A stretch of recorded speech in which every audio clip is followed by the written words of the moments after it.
Professor Ram Gopal Yadav का नाम आया। सर आपका टर्न है। कहाँ बोले, कहाँ नाम तो लिया नहीं हो ना। आपका नाम।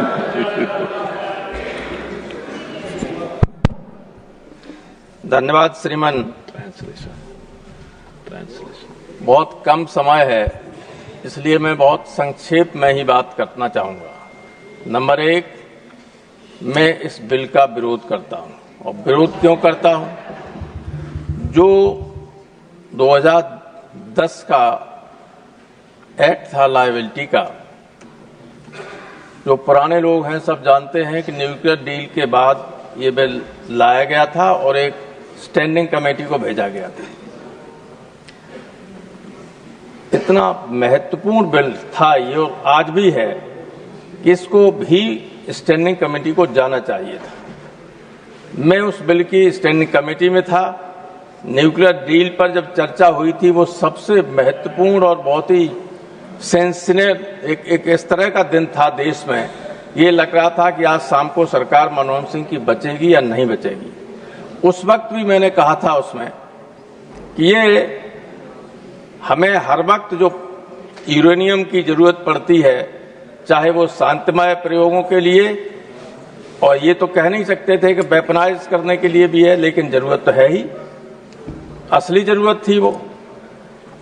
तो उसके लिए था कि हमारे यहाँ इतना बड़ा भंडार है थोरियम का कि अगर हम फास्ट ब्रीडर रिएक्टर्स बनाएं न्यूक्लियर यूरेनियम 233 और उसके सहयोग से, तो आगे चल के हमें कोई दिक्कत दूसरों से यूरेनियम लाने की जरूरत नहीं पड़ेगी। और एनरिच्ड यूरेनियम 235 या प्लूटोनियम 239 जो है, जो एटम बम बनाने के लिए और वेपनाइज करने के लिए जरूरत पड़ती है, उसका जो बाहर से ला रहे हैं उससे काम चलता रहेगा।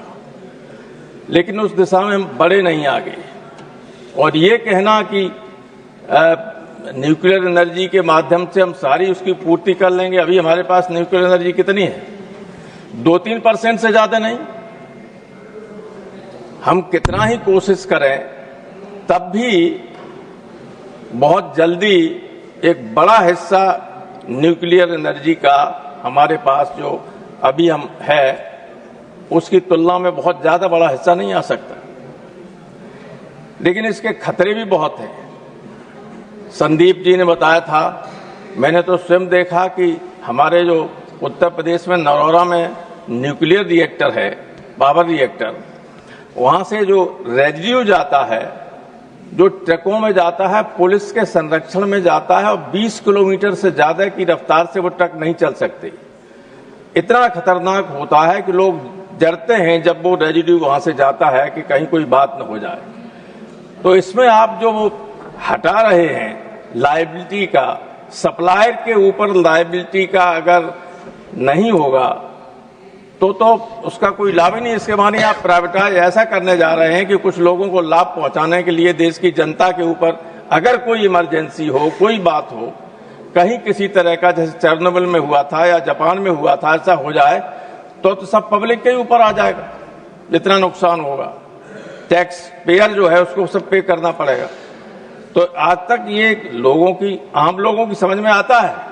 सड़क पर चलने वाला आदमी भी कह रहा है कि लगता है हमारे यहाँ का जो भंडार है थोरियम वगैरह का, वो किसी को देने के लिए साजिश की जा रही है और घुमा फिरा के ये व्यवस्था की जा रही है कि जो सप्लाई करेगा, चाहे न्यूक्लियर रिएक्टर करे या उससे संबंधित और कोई चीज करे, उसकी गलती होने पर भी खामियाजा जनता को भुगतना पड़ेगा, उसको कोई कंपेंसेशन ज्यादा देना ही नहीं पड़ेगा।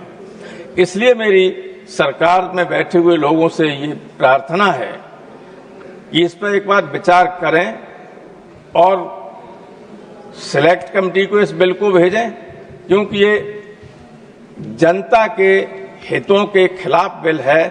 जो कुछ लोगों के इंटरेस्ट के लिए लाया जा रहा है, ये आम लोगों में इस तरह की चर्चा है और वो वास्तविकता भी है। जब जब लोगों ने संदेह व्यक्त किया कि गवर्नमेंट इसलिए करने जा रही है, हुआ वही, ये भी वही होगा। 2-3-4 लोग प्लेयर हैं जो इस फील्ड में भी घुसाएंगे, वो छोड़ ही नहीं सकते। आप आश्चर्य करेंगे कि दिल्ली में भी कचड़े का जो नीलामी हुई, हजारों करोड़ की थी, उसमें भी देश के सबसे बड़े बिजनेसमैन ने टेंडर डाल दिया। थैंक यू तो प्रोफेसर। कोई क्षेत्र छोड़ना ही नहीं चाहते जिस पर मोनोपोली उनकी रहो।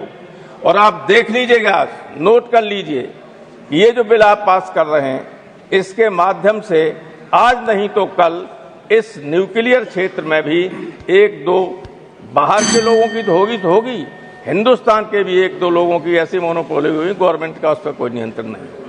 AER भी कुछ भी नहीं कर सकता है। इसलिए अभी भी वक्त है कि इस बिल में संशोधन करने के लिए इस बिल को सिलेक्ट कमेटी को भेजें आप, और यही मेरी आपसे प्रार्थना है। और इसके साथ में इस बिल का विरोध करें। Thank you, Professor. Now, Honorable Member Jagesh Ram.